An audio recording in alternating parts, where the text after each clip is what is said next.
Good day, everybody. Dan the Flying Man here with my first video. Thought I'd go over some introduction cold start for the UH-1H Huey. This is a rotary wing aircraft. It is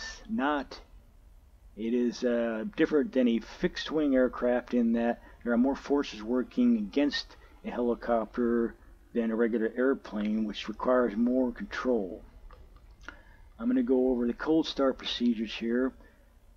First of all, after I make the introduction here of the inside of the cockpit, up here I'm looking at the overhead console. Then down here is your instrument panel, and then down below is your pedestal panel. I have actually three controls here. It is the collective. This is the collective right here. Right now I don't have any power generating into the aircraft, so I can't run any kind of electronics at the moment.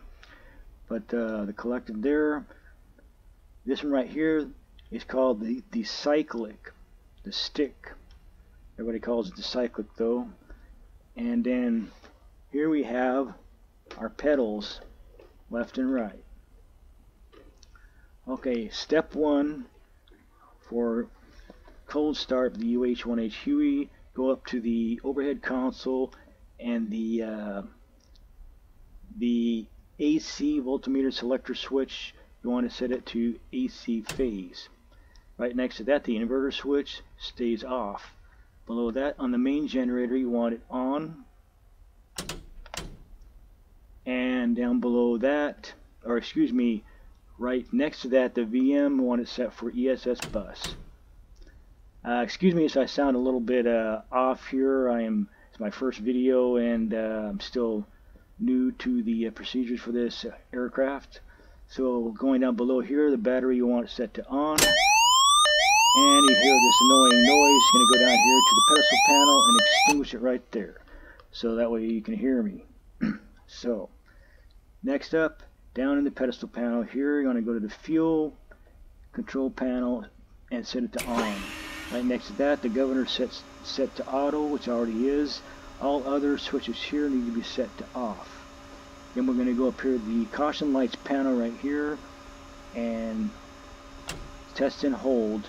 Make sure we have all warning lights on the caution lights panel here, which is good to go. And up here, our hydraulic control want on, force trim on. And then right next to that, the chip test set, make sure it's set for both. Okay, next I'm going to do, I'm going to cycle my collective right here. I'm going to cycle it open and closed.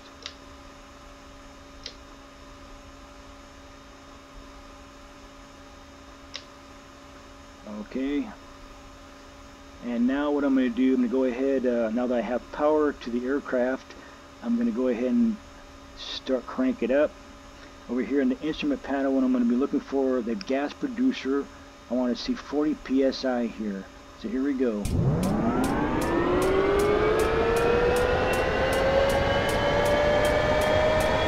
is 10. I'm going to look up and make sure my clock's moving. There it goes. Okay. There's 30.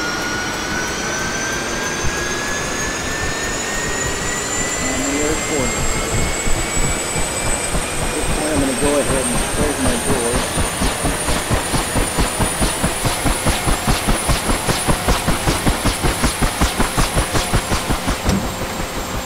So that way you can hear me speaking. So next step, after we get engine start up, we go up here to the overhead console inverter goes to on. Alright. Now, when we get our radios up and going here in the pedestal panel, the first one is the AN/ATX 17.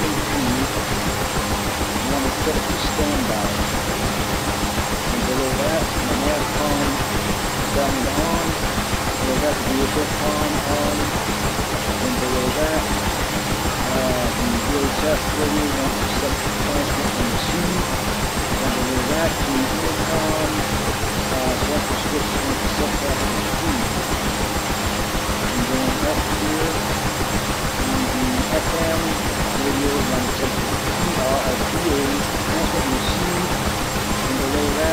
DCS 6DDS. Once our rig is up and going, we'll get back up and give it like faster. And I'm going to set the starter generator to standby.